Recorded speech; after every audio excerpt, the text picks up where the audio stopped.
Mga baho ni Boy Tapang, isiniwalat na ni Cherry.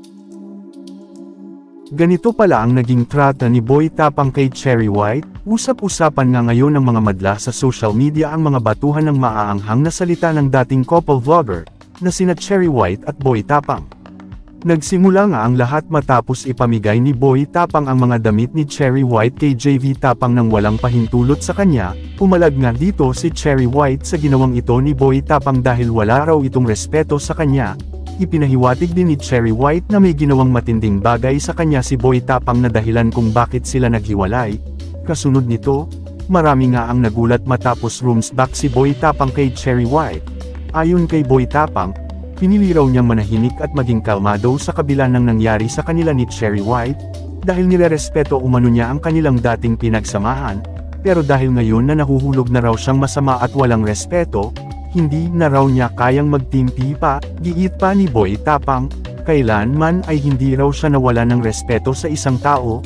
Buwelta pa niya kay Cherry White, bago raw ito manghingi ng respeto mula sa iba, respetuhin daw muna nito ang kanyang sarili.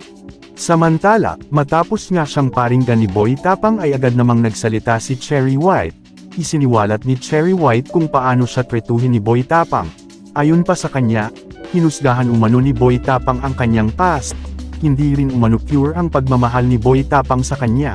Kasunod nga nito, isiniwalat nga ni Cherry White na lagi siyang nilalait ni Boy Tapang, tuwing nag-aaway sila at pilit umano nitong binabato sa kanya ang kanyang mga nakaraan. Ang mas masaklap pa ay pinagtatawanan pa raw ni Boy Tapang ang kanyang anxiety. Pag-amin ni Cherry, hindi na niya matiis ang ugali ni Boy Tapang, ani Cherry White.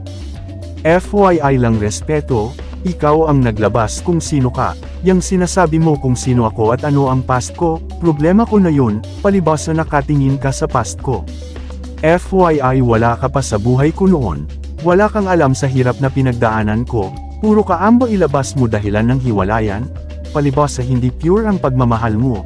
Dagdag niya pa, nasa akin mga screenshot kung paano mo ako nilalait kada mag-aaway tayo, hindi na ako nakatiis sa ugali mo. Ilabas mo na, peace of mind pala gusto mo. Bakit naglabas ka ng video na ganyan ugali mo sa social media? Sige iyak.